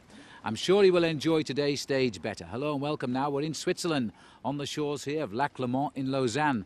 The ride is in fact starting on the other side of this lake at Evian-les-Bains and coming the long way through France and into Switzerland. Well, the Alps are now behind us, but what 3 memorable days they gave us.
Highs and the lows of the Tour de France, and there's still 5 more days to go. Just a reminder of the overall situation. Lance Armstrong, after 72 hours in the saddle, has built a 5.5 minute lead over Jan Ullrich. A great battle over 3rd, 4th, 5th and 6th places in this race. We're now on the road to Lausanne, 131 kilometres. The Telecom team, Paul, chasing down 3 riders if they can. They're 38 seconds back. They are. It's Christophe Mangin, Massimiliano Lilly and Marco Velo. Velo going on the attack after Marco Pantani did not start the stage this morning. They're complaining of being hampered by a diarrhea attack over the night. Well, the mountains are behind him, so he probably gets a fright when he sees a flat road. But now these riders here are onto a finishing circuit, and in the last 500 metres, and Decker has gone away here, and he's gone away in a big effort with Mario Ertz to try and steal the day. He's gambling now because the field are coming back at a tremendous rate. Well, they're being led out there by Vinokurov on the front there for the man from Zabel. You know, Zabel is right up there in fourth position. They may have left it just a little bit too late, Phil. Zabel is going to try and come out of the main field, but it's going to be Ertz who leads the sprint out into the final straight with Decker right on his wheel. Well, you know, I think they've upset Eric Zabel again. Here he comes in the green jersey, making a terrific run, but Decker is going to have a desperate run to the line, and Decker has still got some speed in those legs. Ertz is swamped, Decker is not, and that is a triple Decker, Paul, because he gets the victory. Unbelievable, great move by him coming into the town with about 2 kilometers to go. He slipped off the front of the pack, and it looked very much as if it was going to be a win for Eric Zabel. Not today. No, and he's beaten Zabel, and Freddy Rodriguez got third there, and Francois Simon in fourth place. But what a result there. 3 stage wins now for Eric Decker, and this, don't forget, is in his 7th Tour de France. This is how he's done it, with his mouth wide open again. Mario Ertz was almost there for second place, and he got completely swamped on the line and finished only 6th. That's Francois Simon on the left of our picture. But Eric Decker does not believe the way this tour has gone for him. He won at Villeneuve-sur-Lot, he won at Revel, and now he's won in Switzerland on the side of Lamont. And there is the full result there. Mario Ertz, I say, getting washed away to 6th place, and he won't believe that in the last, the last 10 or 15 metres of the stage. So there'll be no change overall at all, as we're now in Switzerland. Looking further down, Lance Armstrong was 35th. And there is the man on the podium, and well, as you can imagine, it's been a tough day, but it worked out again. I started the stage to escape with a group, and then see what happened at the finish, but nobody really got away until I controlled the race the second half. And then we came together at the last climb, and in the descent I attacked with Mario Ertz. Yeah, and you won again for the 3rd time. Yeah, 7 years in a row you try and try, then suddenly 3 times in a row. It's amazing. Yes, a great finish, but it made no changes to the overall classification, and Lance Armstrong keeps his big lead over Jan Ullrich with only 4 days to go. And so to the race leader, here he is, meeting first of all Hein Verbruggen, the president of the International Cycling Union, and then Juan Antonio Samaranch, the president of the International Olympic Committee. He meets them as leader of the Tour de France for an 8th day. So the Tour de France now will leave Switzerland and head into Germany tomorrow on stage 18, a ride of 246 kilometers, and the weather we expect will still be very hot.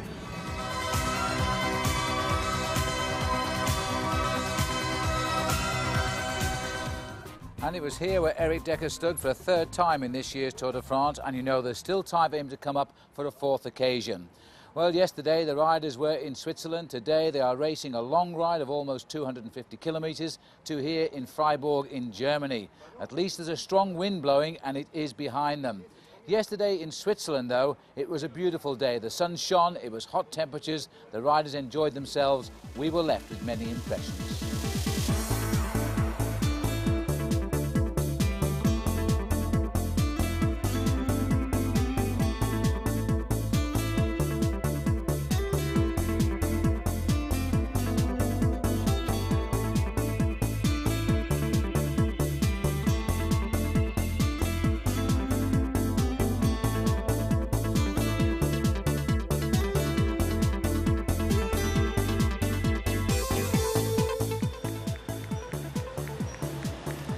Field now making the way away from Lamont and Lausanne, and we're bound for Germany at 5 minutes to 11, and it is a glorious day now. All the poor weather of the Tour forgotten, and the breakaway has now got 2 survivors, Paul.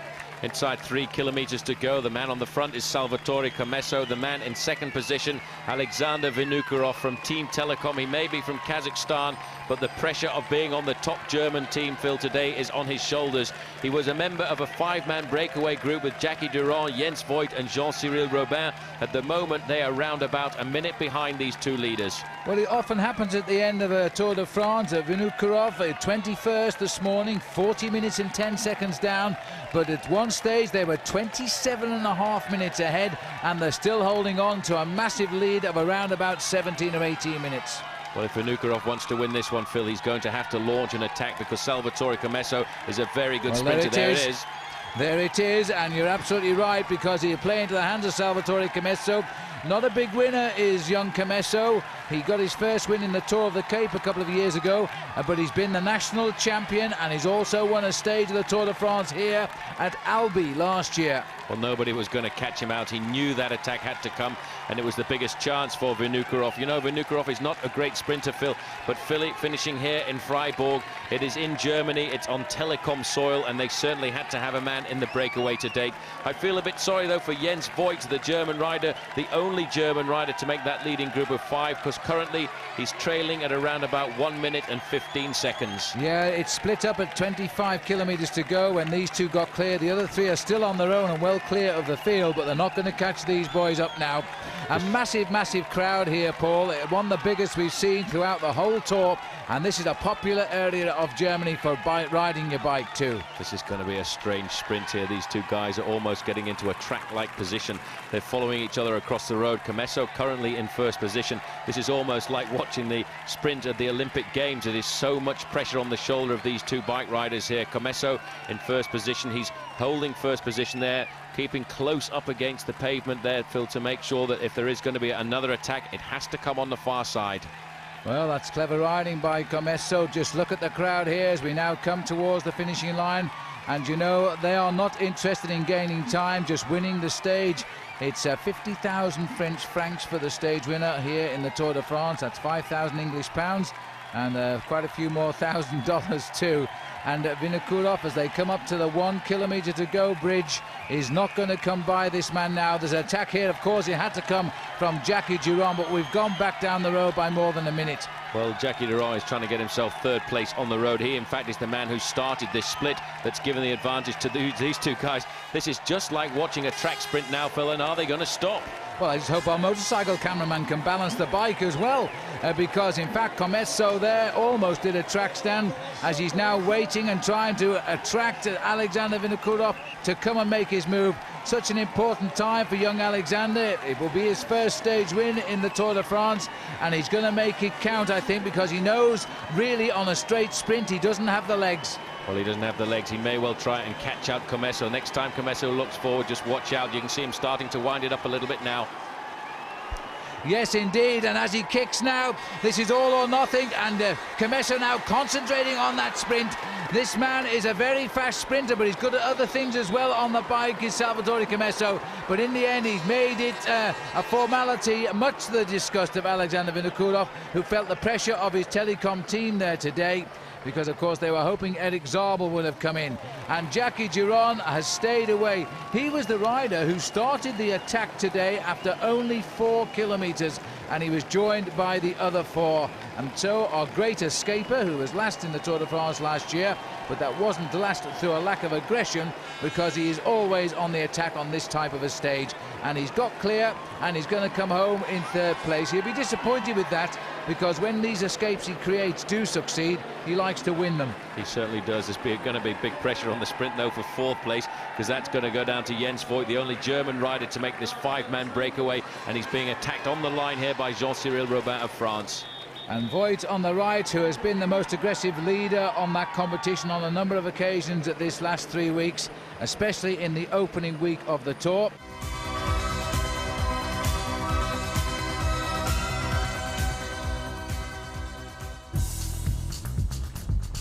It's time trial day in the Tour de France, and the top 2 riders want to win.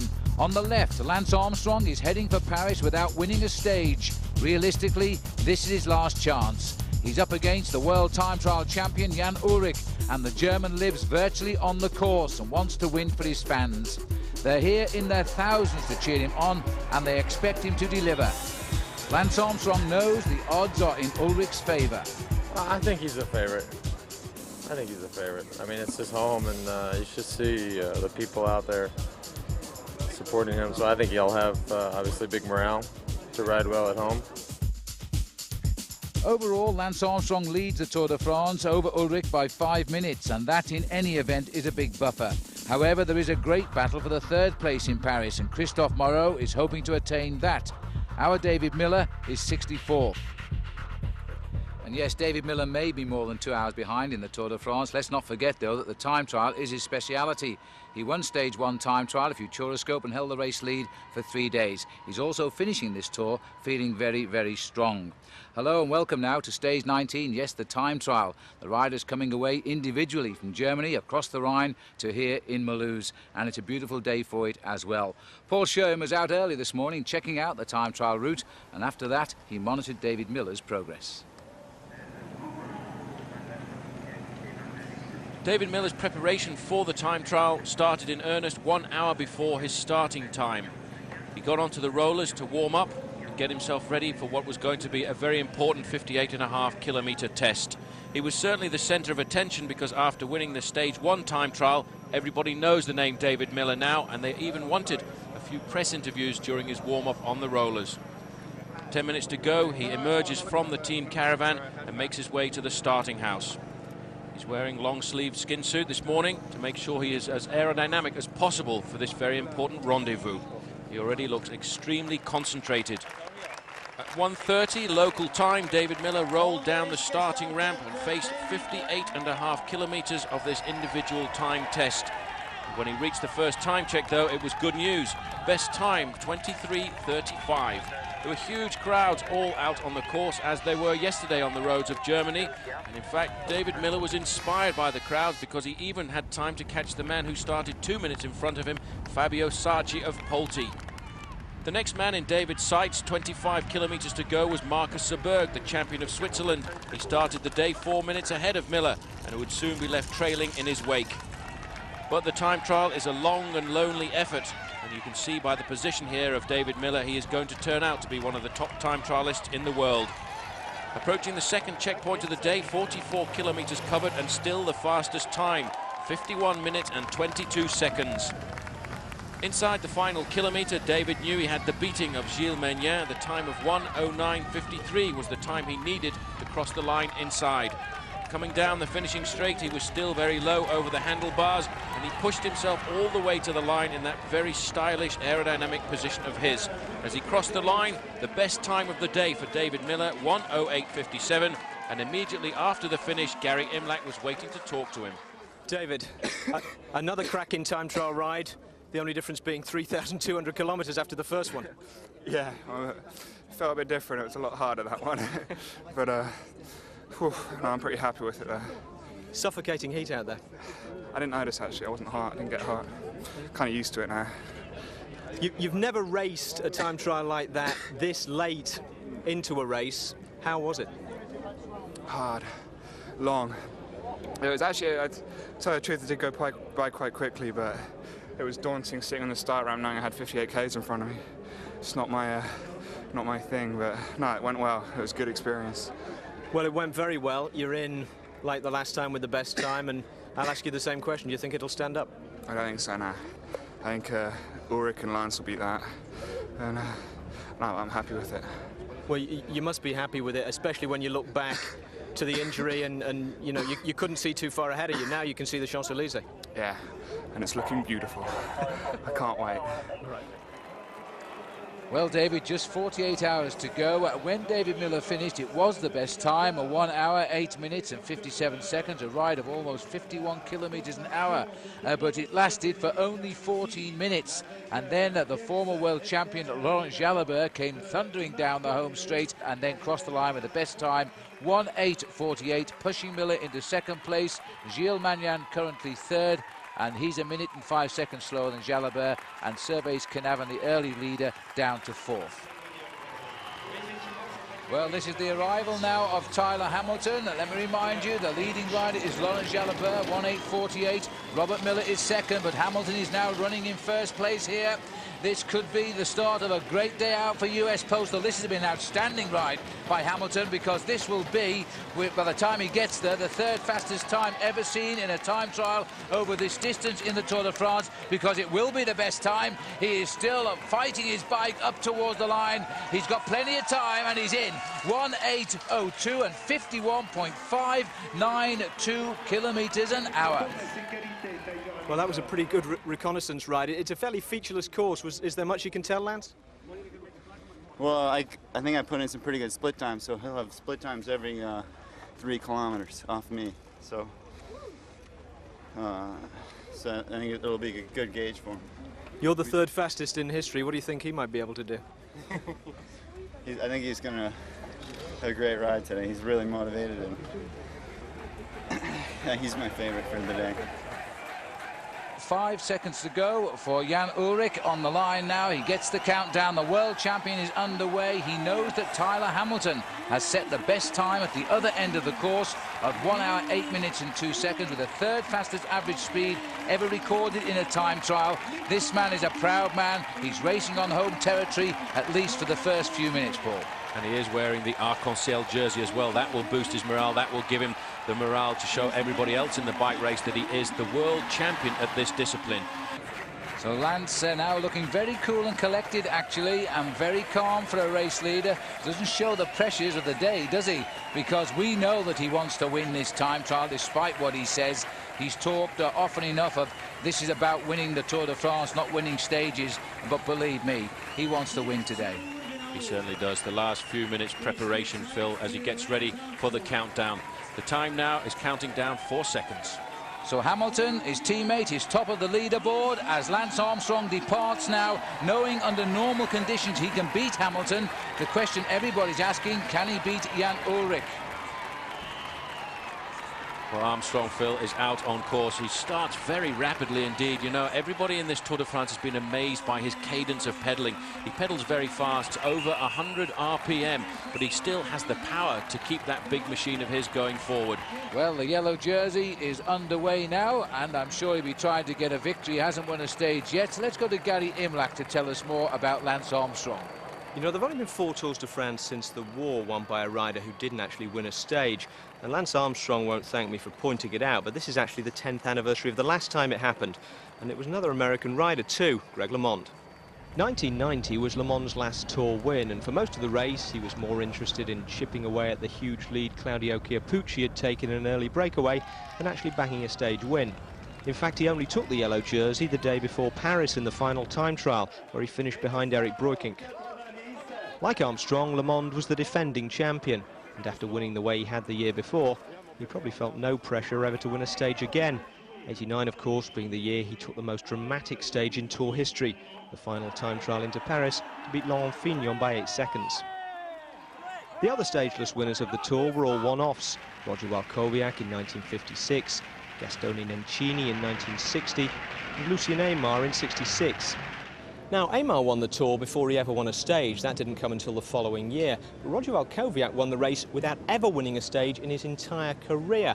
Not the greatest claim to Tour fame, but it obviously pales into insignificance next to the achievement of actually winning the overall. And that's the tack that Lance Armstrong has been taking this year. Although in his own mind, of course, he already had a stage win and gave it away. And not just any stage either, but the most celebrated of the entire race, the climb up Mont Ventoux, where he pulled to one side at the finish and let Marco Pantani across first. And the closer he gets to not getting onto a winner's podium, except the ultimate one in Paris on Sunday, the more that seems to be nagging at him. Yeah, I would be disappointed, especially based on a certain uphill finish a few days ago. Yeah, I would be disappointed. But I still plan on trying to win a stage. And it's not going to be the bunch sprint on the Champs-Élysées, so today is it for Lance. Otherwise, he's going to bump the membership of the Stageless Winners Society up to 5. And we'll know soon if he can break that duck. We are waiting for news now of Armstrong. He must be very close to the first check at 20.5 kilometres. He's just gone under it, and we couldn't see what the clock said, so we will have to wait a few seconds till they tell us. But Armstrong is now through the 20-kilometre check. The time he needs to beat is 22 minutes and 19 seconds. He looks good out on the course, but in a few moments the judges will be able to tell us whether or not he's close to the German. And look at this, he's gone through 5 seconds ahead of Ullrich and 47 ahead of Moreau. This is a head-to-head battle now, Paul. It will be a head-to-head battle all the way down to the finish line in Mulhouse. Looking at the shape of Armstrong there, Phil, he is very aerodynamic. His arms right out in front of him, cutting into the wind. Well, this rider did so well in the first time trial, Bolocki. He finished 12th, and his teammate Moreau was only 30th. And yet here we are in the last time trial. Moreau seems to be riding that little bit better. You can see the strapping on his right wrist there, as Paul said at the start. He's suffering a little bit from tendonitis. Still looking as though he's not faltering at all, and he's very close now to going through the check at 44 kilometres. Look at this. In fact, it's not very long since Botero went through there, and we got his time check coming through, but the fastest time is going to be produced by Christophe Moreau. The time to beat still that of Tyler Hamilton, 50.45, but you can see that already Moreau is well inside of that. Now Armstrong was 5 seconds quicker at the first check. Now what will it be at the second check? It looks as though, to me, it has improved enormously. He's in there already. Well, he has improved. Don't forget, at the start of the stage, this man started 3 minutes behind Jan Ullrich, and 3 minutes has not gone by yet since we've just seen the German. Look at the face on him. He's totally concentrated in this effort at the moment. He's still in that very low tuck position, and he's looking very strong. There's nothing wrong with his cadence at all, and he's going to go through, Phil, with the fastest time. Look at that. It certainly is. The clock is still counting, but 48.48 was Jan Ullrich's time. 5 seconds the difference. He's pulled back more time here, that's for sure, as he goes through the chicanes here and lines up for the timekeeper's board. Armstrong is still going to be running very close to Ullrich, even so, but the 5 second gap, I think, will have gone out just a little bit more. Lance Armstrong is finding a match in Ullrich today, but 48.23 is the new best time, so that makes it 25 seconds he's up now. 25 seconds, he's on his schedule at the moment. You can see the face on him. Don't forget, last year in the final time trial, he actually faded a little bit over the last 5 or 6 kilometers. He's gone out on a very vicious schedule here, Phil, to keep his pace high, to keep his speed high, but there's confirmation. 25 seconds ahead of Ullrich and 1 minute 40 ahead of Christophe Moreau. This is the man who is trying to make himself third place. He wears 102. Joseba Belocchi has certainly, Phil, been a great revelation at this year's Tour de France. He's got to sprint and not stop sprinting, this man, because look behind him. The world champion is coming on to him for 3 minutes. Belocchi tries to sprint to stay clear, but look at the solidarity of the man in white. He is just coming at him, his face a picture of pain. On the line they cross together. 1:8.27, so I guess it's about 1:5.27 for Jan Ullrich. It's being confirmed to us right now as 1:05.26, and Armstrong is going to have to push himself to try and rival that. Well, there we are now, inside 1 kilometre to the end of this time trial in the Tour de France. He has got 1 minute and 36 seconds, Paul, to ride that last kilometre. Surely he can do that. He should be able to do it. He should have been ticking off these kilometres at around about 1 minute and 10 seconds for each one. But he needs to sprint for the line now. The time to beat is that of Ullrich's 1:05.26. Look at his face. He's completely concentrated. He's taking a few risks coming into the corners. He knows the time that must be beaten. He's going to try, Phil. He's going to push it all the way to the line. The computer's just gone down right now, but I can tell you Armstrong's time on the road right now is 1:04.30. Well, what a performance by Lance Armstrong this has been now as he drives up to the line. I think he'll just about get in, but he's aiming at the time of 1:05.27 of Jan Ullrich, who's home. We are watching probably the second fastest time trial in the history of the Tour de France. Armstrong sprinting the long straight here in Mulhouse. This will confirm him as winner of the Tour de France as well, and as winner of a stage of the time trial this year. Armstrong rocks and rolls his way home here now as he comes up to the line. His time is 1:05.01. He wins the time trial, and look at the speed, 53.9 kilometres an hour. That is the second fastest time trial ever seen. Well, Lance Armstrong is no stranger to winning Tour time trials, but this one was special. The Tour winner-elect has won a stage, and with some panache. First to meet Lance Armstrong after his stunning performance, his wife Kristin. So to the result, Armstrong wins at a near record average speed, beating world time trial champion Jan Ullrich by 25 seconds and Christophe Moreau by 2 minutes 12. Joseba Belocchi recovered to finish 5th. David Miller was 7th, and I would think very content with his ride today. A stage winner's podium tonight for Lance Armstrong, and he can now walk tall to Paris on Sunday. This was important to him. I needed to win a stage, and I felt good today. I mean, I felt good this morning going out riding, just warming up, and so I wanted to do a good one. I thought it was important that, like last year, I thought it was important that the yellow jersey do a good ride, do a respectable ride, and show the, maybe show the race and show the world that he is the strongest man. But it was a big challenge with Jan Ullrich. Did you get any time checks out on the course? It was a big challenge. I knew that we were in Jan's backyard, and you could feel that. I mean, it was like you know, every one of his friends and family members and the whole town was out there cheering for him. But I got a lot of time checks all along the way. Johan had we've been using radios in the time trials now, so I get time checks probably every 5 or 10 kilometers, and then there was the race time check. So I knew where I was. And I felt good. I mean, in the end, I was dying, but I think we all did. Paul Sherwin there talking with a contented Lance Armstrong, who now leads Ulrich by 6 minutes and 2 seconds. Belocchi keeps 3rd place, and Christophe Moreau, his teammate, comes up to 4th.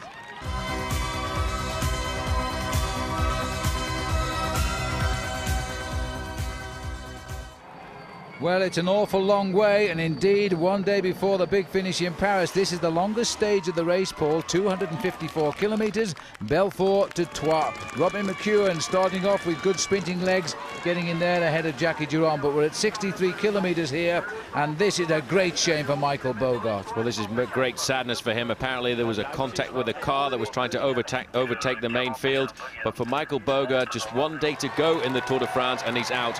But coming into the town of Troyes, all of the field was together, Phil, and what a remarkable sprint finish it's going to be. So the Ulrich train, well, it's not Ulrich now because we're on the flats, it's the Zabel train, I suppose, for the rider in the green jersey, about 9 men down at the moment as we come into Troyes here, another famous cycling venue for the Tour de France. And now a flat finish. Can Eric Zabel at last get a stage win? He's got today and tomorrow to do it, and we're inside the last kilometre. Well, you can see a lot of orange and red jerseys there from Team Pulte. They're looking after Jeroen Blijlevens. Robbie McEwen is right in there as well at the moment, but the control on the front is still Farm Freaks. This is Servais Knaven on the front, keeping the pressure on. Right up there is Richard Virenque as well, trying to help out his own team sprinter. And the big lead outer coming. Vinokurov is also leading out now. Then he's going to move over and allow Fanini to try and bring Zabel up to the front. This has been a good lead out by Telecom.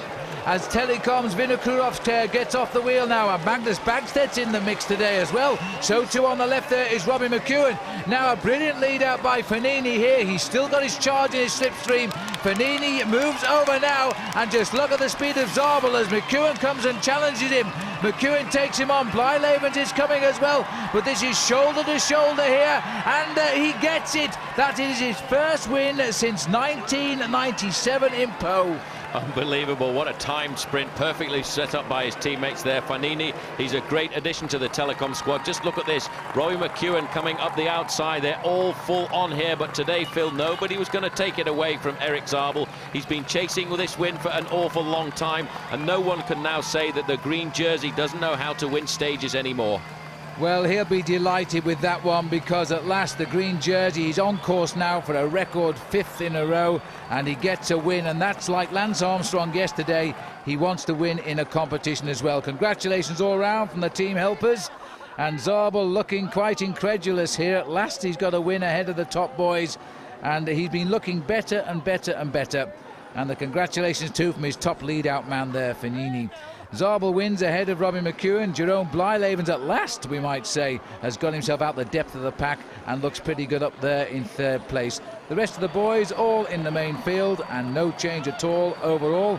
But this man here, who is winning the sprint now in the green jersey, he's going to feel very pleased. For me, personally, a big moment, this stage win. I think it's the sweetest. I really wanted to win, but just didn't have it. Last chance saloon tomorrow then. It's a bit like last year. I was 2nd in Bordeaux and I thought I was going to win there. Bit of the same situation. I'm feeling good. I know I'm going good enough. Just have to be able to pull it off. In the last years I have also fun in a race when I was just 2nd, but I'm still in a bunch to fight, and I'm a little bit like a adrenaline junkie, and I go in the sprints and I have fun there, and that's most important thing for me. A winner too, Eric Zabel, a lovely man, 15 second places before he finally won a stage again. Paris is now with us, and the Eiffel Tower part of the scenery today. We start at the base of it, and then we race just down the road and back into the streets of the Champs-Élysées. This wonderful city here, for only the second time in race history, the race will stay completely in the environs of Paris. We will see all of the famous sights of this city as the riders now assemble, ready for the final stage. 128 survivors of the 180 who signed in Futuroscope. And one rider who has been on the Champs-Élysées on 5 occasions in his 7 starts is Paul Sherwin. He knows how they will feel today. It's been a very difficult 3 weeks for every bike rider, but it's relief once they get onto the cobblestones of the Champs-Élysées. I know what's going through their minds right now because I raced the Tour de France on 7 occasions and finished here on 5 of those. It's a special day for everyone in the Tour de France, but if you're wearing one of the leaders' jerseys, it means an awful lot more. It will be a very special day for the former East German Eric Zabel. Born in Berlin 30 years ago and a former student of the East German Institute of Sport, he began his quest 5 years ago to become the most consistent rider at the Tour de France and will ride onto the Champs-Élysées in green, as he has done every summer since 1996. As he speeds up and down the Champs-Élysées, witnessed by the previous record holder Sean Kelly of Ireland and his own family, he will know that the name Zabel will now be in cycling's history books forever. There will be more emotion for Santiago Botero, who hails from Colombia's most violent city, Medellin. Colombia is a land of climbers, and the King of the Mountains title will make him famous in his home country. He will now join the great climber Lucho Herrera as the only other Colombian to win this prestigious title. His aggressive style and climbing ability also earned him a brilliant solo victory over the Col d'Izoard and Inter Briançon. He will surely be looked at next year for a top 3 finish. The reintroduction of the white jersey for the best young rider revealed the 24-year-old Spaniard Francisco Mancebo to the world. Winning this title does not guarantee stardom, although Greg Lamont did win it and go on to win the Tour de France. Mancebo showed his class in the mountains and will return to the Tour de France next year with bigger ambitions, a bigger contract and more responsibility in the team. And now these 4 riders, Apollonio, Voigt, Miller and Agneluto, are going to be caught by the field, and they're almost in sight of home. Well, it was a good move, Phil. It looked as if they were going to pull it off, but you know, the sprinters have got themselves organised for this last sprint on the Champs-Élysées, and it could well make it 2 in a row for Eric Zabel, because his sprinting form, I think, Phil, is back. What a way to go out of the Tour with a record 5th green jersey with a weekend of wins when he's tried for so long to get them. Well, this is the breakaway. Voigt riding on this last day as aggressively as he has done ever since the race started. But now it looks as though this attack is not going to work. Good show by David Miller too. Shows to us all that this man does have a great future as a Tour rider. Well, he started off with the yellow jersey, wore it for 3 days, and I have to admit, Phil, I did think he was going to walk away from the Tour after a very dramatic crash on the stage of the Mont Ventoux, but now he's back in the pack and he is going to race on the Champs-Élysées, and that is after 3 weeks of bike racing. The Bonjour team trying to move forward now to organise the sprint there. That's Francois Simon very close to the front, but watch out for the green jersey. There he is, Eric Zabel, in around about 7th position. Down past the Rue de Tuileries, heading now towards the Place de la Concorde. A massive crowd here, been well entertained by the riders in the streets of Paris now for 3 hours or so. The Bonjour team has tried and tried and tried to get a stage win. So far, none. Perhaps it'll all change right now. But watch out for the Farm Freaks team. They're trying to get Robbie McEwen up here. Well, Robbie McEwen's the man who got the stage victory last year here on the Champs-Élysées. He was second yesterday, and morale must certainly be very high. The Banesto riders are moving up on the left-hand side there, and everybody now wants a last crack at the sprint here in the Champs-Élysées. This is a great place to win a bike race, Phil. It has to be the most beautiful finish in the world. There's a few arms and legs coming off the bike there. That was Magnus Baxter. It looks to me as if he was getting a sling off Jens Voigt. The green jersey of Zabel still in the front. So this is the turn right now. It's a long way up to the line. In fact, you can't afford to go too quickly. Max van Heeswijk, the Mappe boy, bringing through Fred Rodriguez. Rodriguez in front of Stefano Zanini. They are the 3 men, and then they've got the green jersey who's gritting his teeth there to Zabel. And now Zanini comes over to the right here. Max slows it down, and Zanini is coming up to the line, and it looks as though Zabel is too late on the line. Stefano Zanini ahead of Eric Zabel and Roman Weinsteins. The Tour is over, and the winner is Lance Armstrong. What a great ride by Armstrong. He didn't have to worry too much about the sprint on the final day, but Phil, that was a very good maneuver by the Mappe squad. They had it all sorted out. There's Freddie Rodriguez, Max van Heeswijk. The three of them were first, fourth and fifth. But this man has dreamed about winning on the Champs-Élysées for a couple of years now. He finished second behind his own teammates Tom Steels when Steels took out the final stage victory here, and this is what he wanted. He's got to say thanks to the team. Man, look at the faces on the sprinters here. Veenstein's close, but never quite close enough throughout this tour on the flat stages. I've lost count of his thirds, fourths and fifths. This man, though, has got a win now, winning ahead of Erik Zabel, Roman Veenstein's. Freddie Rodriguez also had a marvellous Tour de France. Max van Heeswijk in his first Tour too, up there in fifth today. They'll all be pretty happy with the result. Now they can all go out and have a good night out on the Champs-Élysées for the first time in more than 3 weeks of racing. But there's only one champion. His name is Lance Armstrong. He wears the yellow jersey at the end of his second successive Tour de France, and here he is now with Paul Sherwin. What's the difference between this year and last year on the Champs-Élysées? Last year I didn't know what it meant to win the Tour de France. I didn't know what that was. I didn't know what it would do to me as an athlete, what it would do to me as a person. I was confused. I was surprised, and it took me about a year to figure it out. And now I figured it out, and so I knew what it was that I was riding in here with on my back, and I knew what the significance of the jersey. So fantastic. Is it good enough to want to come back? I will definitely come back. I will definitely be back next year. I don't know how many more years, but definitely be back next year. Well, that's good news for us, but I'm not sure about the rest of the riders in the Tour. The big difference this year, it's a family affair for the Armstrongs now. Christian there, his wife, and new baby Luke, already a winner on the podium in the Tour de France. Of the other competitions, the green jersey won for a 5th time in a row. That's a record by Erik Zabel. The best young rider, Francisco Mancebo, and the king of the mountains, a Colombian this year, Santiago Botero. This has been a very memorable Tour de France. I hope you've enjoyed it. For Gary Imlach and Paul Sherwin, I'm Phil Liggett saying so long for now.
Well, I hope you enjoyed yet another cycling video from World Cycling Productions as much as we've enjoyed bringing it to you. Now, what many of you probably don't know is that I'm also the international editor of Cycle Sport, a fully international magazine which brings you all of the up-to-date news in the cycling world.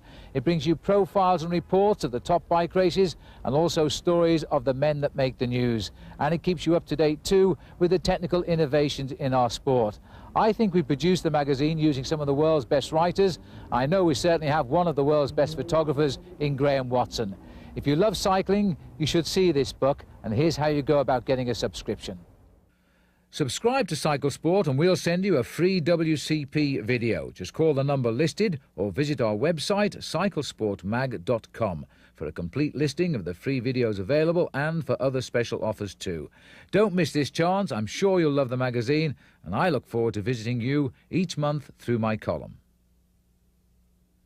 Colnago is one of the perennial favourites of riders on the pro peloton. Why? Because Colnago bikes win races. Over history, Colnago bikes have been ridden to victory in the Giro d'Italia, in the Tour of Flanders, and a record-breaking 5 times in Paris-Roubaix. In fact, they've won the last 5 out of 6 editions of this great event. Now that's one amazing bike. World Cycling Productions is the exclusive catalogue distributor of Colnago frames in America. To see more about these magnificent frames, simply call the numbers on the screen for a World Cycling Productions catalogue or visit our website at www.worldcycling.com. WCP is one of the largest Colnago dealers in North America, with selection and pricing to ensure that you can own one of these magnificent bikes.